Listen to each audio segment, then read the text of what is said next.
요즘은 학점은행제를 알아보시는 분들이 정말 많아졌습니다. 편입, 기사 응시 자격, 대학원 진학, 사회복지사 같은 많은 부분들에서 이 학점은행제가 효율적으로 활용되기 때문인데요. 근데 제가 솔직하게 말씀드리면 학점은행제 쉬운 제도가 아닙니다. 제대로 알지 못하고 시작하면 오히려 시간이랑 돈까지 다 날려버리는 경우가 너무 많습니다. 실제로 저를 찾아오시는 많은 학습자분들이 잘못된 플래너분들을 만나서 학위가 안 나왔거나 열심히 준비했는데 지원 자격이 안 돼서 편입 원서를 넣지도 못한 분들이 생각보다 정말 많습니다. 오늘은 왜 학점은행제가 생각보다 어려운 제도인지, 그리고 처음 시작하는 분들이 꼭 알고 계셔야 하는 핵심 포인트들을 모두 정리해 드릴 테니까 지금부터 영상 집중해 주세요.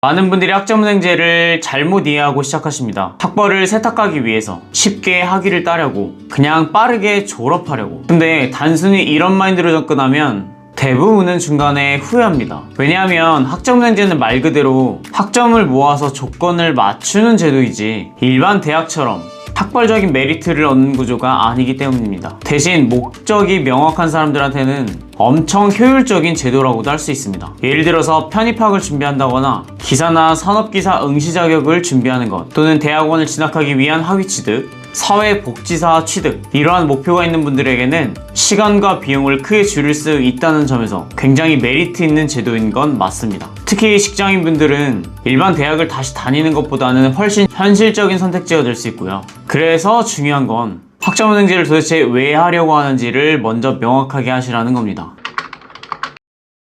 학점은행제는 똑같이 시작을 해도 누구는 1년 만에 끝나고 누구는 2, 3년 질질 끌다가 결국에는 포기합니다. 도대체 왜 이런 차이가 발생하는 걸까요? 바로 애초에 학위 설계를 제대로 안 했기 때문입니다. 학점은행제는 단순히 수업만 들으면 끝나는 구조가 아니에요. 전공학점, 교양학점, 그리고 일반학점, 여기에 전공 필수 학점, 그리고 자격증이나 독학사를 활용할지에 대한 여부, 그리고 연간 이수 제한, 그리고 정확한 날짜에 해야 되는 행정 처리 기간 등이 전부 다 고려돼서 진행되어야 효율적으로 학점은행제를 활용하실 수가 있습니다. 그런데 대부분의 학습자들이 처음엔 그냥 하면 되겠지라는 막연한 마음을 가지고 시작하셨다가 전필 과목이 부족하다든지 일반 학점이 초과되었다든지 자격증이 학점으로 인정이 되지 않는 경우, 혹은 학위 신청을 해야 되는데 누락되는 경우 등 정말 중요한 문제들이 터지곤 합니다. 실제로 연말만 되면 자신이 원했던 대로 지원 자격증이 안 돼서 저한테 문의 오는 분들이 너무너무 많습니다.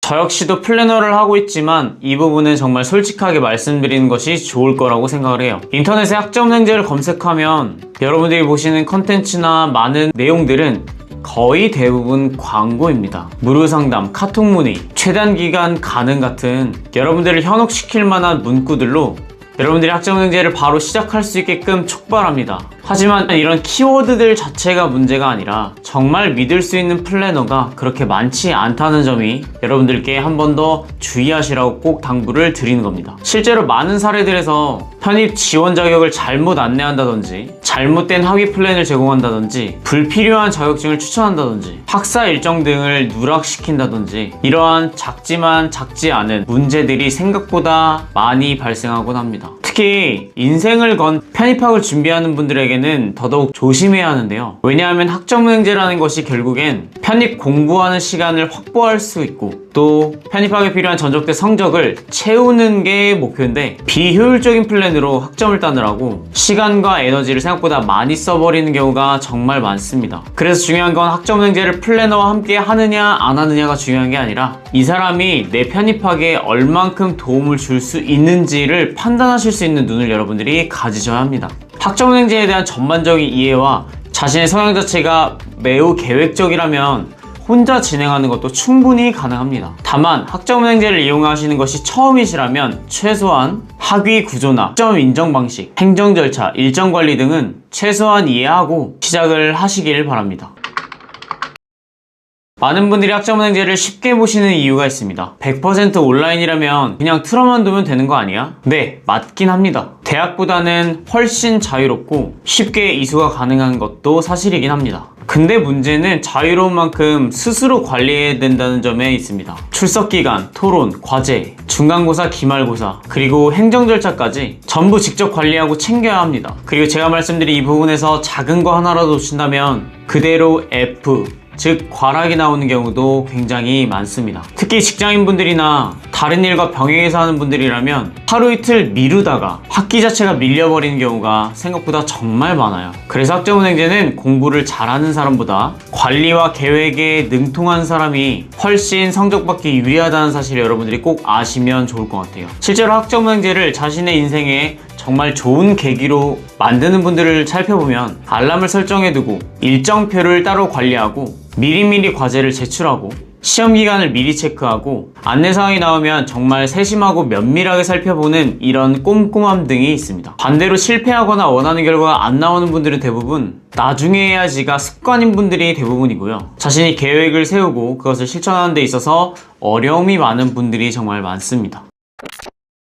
오늘 내용을 간단히 정리해 보겠습니다. 학점은행제는 다시 말씀드리지만 절대 쉬운 제도는 아닐 수 있습니다. 하지만 목표가 명확하고 설계를 제대로 하고 일정 관리만 충분히 잘한다면 정말 효율적으로 학위를 취득할 수 있는 현실적인 제도이기도 합니다. 특히 편입학이나 기사항시처럼 시간 단축이 필요한 분들에게는 굉장히 큰 이득을 줄 수 있고요. 다만 제가 걱정하는 것처럼 무작정 시작하는 것은 추천드리지 않습니다. 오늘 말씀드린 부분을 꼭 잘 확인하시고 학점은행제를 활용하셔서 여러분들의 인생이 조금 더 나아가는데 브릿지 역할을 하는 그런 기회로 여러분들이 만드시길 바라겠습니다. 추가적으로 궁금하신 부분이나 상담을 받아보고 싶다면 고정 댓글 통해서 무료 상담 신청해 주시고요. 저는 또 다음 영상에서 찾아뵙도록 하겠습니다. 학점코치 왕선생이었습니다. 감사합니다.